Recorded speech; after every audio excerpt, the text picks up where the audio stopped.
Assalamualaikum warahmatullahi wabarakatuh. Perkenalkan, nama saya Vika Rohma dari kelas 1D, nomor MPM 211040108. Di sini saya akan menjelaskan tentang wakaf. Kata wakaf sendiri berasal dari bahasa Arab.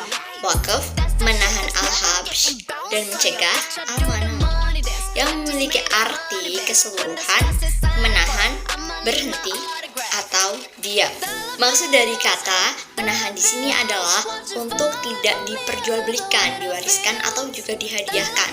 Dalam istilah lain, wakaf juga diartikan sebagai suatu ungkapan penahanan harta milik seseorang kepada orang lain atau lembaga lain dengan cara menyerahkan hal yang kekal saatnya untuk diambil manfaatnya demi kebaikan. Jenis wakaf dibagi menjadi dua menurut tujuan dan waktunya.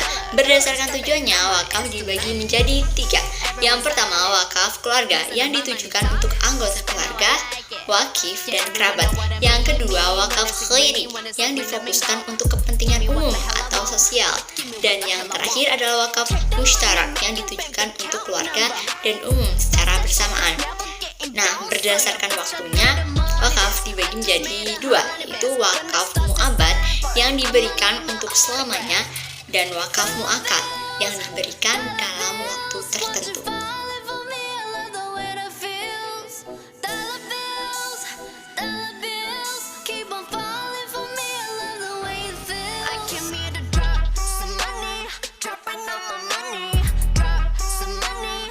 Wakaf dapat pula diartikan sebagai penahan harta milik seseorang kepada orang lain atau lembaga dengan cara menyerahkan benda yang sifatnya kekal kepada masyarakat untuk diambil manfaatnya.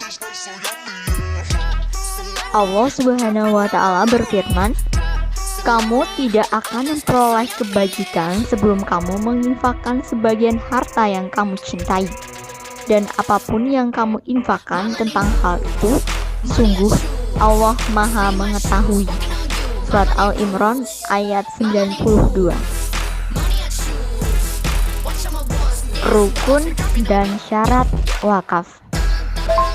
Rukun wakaf dibagi menjadi 4. Orang yang berwakaf atau al-wakif, orang yang menerima wakaf atau al-mauquf alaih, benda yang diwakafkan al-mauquf, dan lafaz atau ikrar wakaf atau sikhot. Al-wakif yang pertama memiliki penuh harta itu, dia merdeka untuk mewakafkan harta itu kepada siapa yang dikehendaki. Yang kedua berakal, yang ketiga balik, dan yang keempat bertindak secara hukum atau rasyid. Al-mauquf alaih yang pertama harus jelas kepada siapa atau apa wakaf tersebut. Dan yang kedua, tujuan wakaf itu harus untuk ibadah.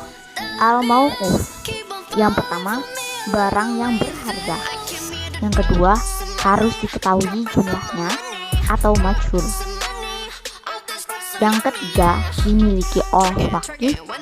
Dan yang keempat, harus berdiri sendiri, tidak melekat pada harta orang lain. Sikhot yang pertama, ucapan ikrar tidak boleh ada pembatasan waktu. Yang kedua, harus dapat direalisasikan segera atau tanjis. Yang ketiga, pasti.